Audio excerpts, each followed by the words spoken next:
Hybrid war ये थी कि प्रोपेगेंडा किया गया कि पाकिस्तान पीपल्स पार्टी कमजोर है, पाकिस्तान पीपल्स पार्टी कमजोर हो रही है।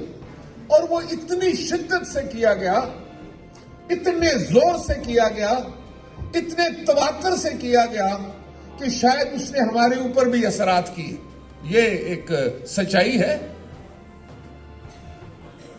उसका मयार इलेक्शन बनाया गया कि इलेक्शन में पीपल्स पार्टी फलां इलेक्शन भी हार गई, फलां इलेक्शन भी हार गई। ਅਸੀਂ ਉਸ ਕਾਫਲੇ ਨੂੰ बढ़ाते जाइए और फिर उस तरह ही हाल होवे जिवें कराची विच बीबी साहिबा दे इस्तकबाल वास्ते सी कि मीडिया वालियां नूं समझ ही नहीं सी आ रही गिनती कितनी है। और जिस तरह लाहौर च उन्हां दा इस्तकबाल होया सी, इसे तरह बिलावल साहब जदों पिंडी दे विच एंटर करन ते लोगां दे कोल गिनती दी गुंजाइश ना रहे।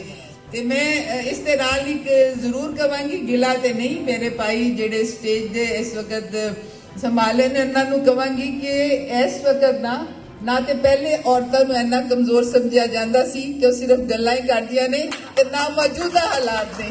तुसीं देखो कि बाहर की पहली, मैं तुहानूं नहीं ते तुसीं अपने लफ्जां दे नाल कहा कि बाहर की पहली खातून मुंतखब हुई, ते मैं भी अपने भरावां दे नाल बराबर इलेक्शन लड़ के सीटां कट के लाहौरों दी। बहुत मेहरबानी। YouTube पर Googly TV देखने के लिए youtube.com की सर्च बार में Googly TV टाइप करें। Googly TV के पेज पर सुर्ख रंग के सब्सक्रिप्शन वाले बटन पर क्लिक करना ना भूलिए। YouTube पर अपलोड होने वाली वीडियो से बाखबर रहने के लिए बेल आइकॉन पर क्लिक कीजिए। आपको हर नई आने वाली वीडियो के बारे में नोटिफिकेशन मौसूल हो जाएगा।